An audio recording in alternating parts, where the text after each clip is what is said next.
Consumo compartilhado. Você já ouviu falar sobre isso? Se não ouviu, é muito fácil de entender. Dê uma olhadinha ao seu redor.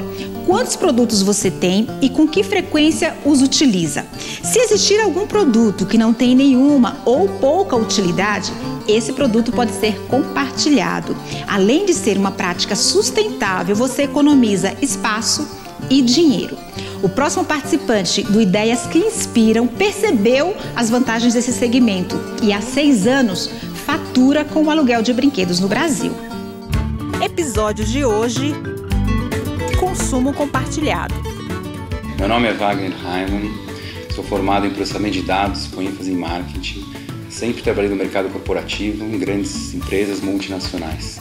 Após 10, 12 anos nesse mercado, eu resolvi realmente parar de trabalhar nas empresas e abrir o meu próprio negócio. Então foi a idealização do Clube do Brinquedo, o consumo compartilhado de brinquedos. A ideia aconteceu quando nasceu meu segundo filho, tá? A Gabriela hoje está com 6 anos. Percebi que com o meu primeiro filho, ele perdia muito rápido os brinquedos e acessórios. E eu não queria correr no mesmo erro de comprar os mesmos itens ou outros que surgiram depois para minha filha e usar algumas semanas. Tá? E eu percebi quando eu guardei um tapetinho de atividades para o meu filho durante 2 anos até minha filha nascer. E eu percebi que ela usou praticamente uma semana. Assim que ela sentou, o tapetinho já não servia mais. Eu imaginei que existia um serviço no qual eu conseguisse buscar os brinquedos e acessórios que ela precisava para aquela fase dela, que recebesse em casa, montado, higienizado, pronto para usar. Que a partir do momento que ela não usasse mais, depois de 1 mês, 2 meses, eu pudesse trocar por outros. E realmente no Brasil não tinha nada parecido. Busquei em outros países fora do Brasil e realmente vi que o consumo compartilhado em alguns outros países está muito mais difundido do que no Brasil, naquela época mesmo.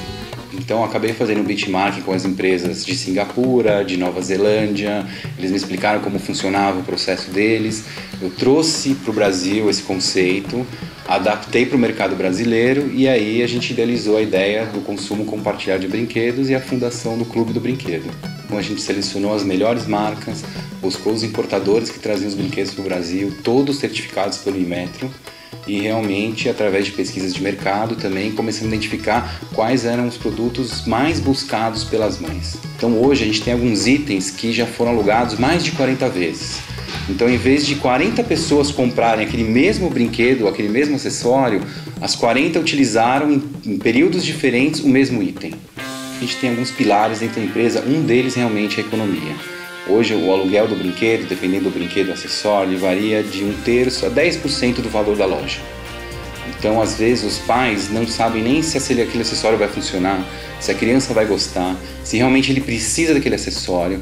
Então, ele acaba arcando com 10% do custo daquela compra e, às vezes, fica só 1 mês e acaba devolvendo. Então, ele teve uma economia de 90%.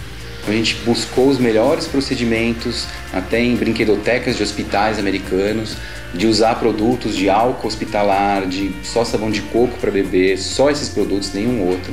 E a gente acabou deixando as mães um pouco mais tranquilas quanto a isso. A partir do momento que a mãe começa a receber os nossos itens e verificar que eles estão limpos, higienizados, funcionando, com todo o nosso suporte, ela acaba ficando mais segura para colocar o bebê dela para usar o item.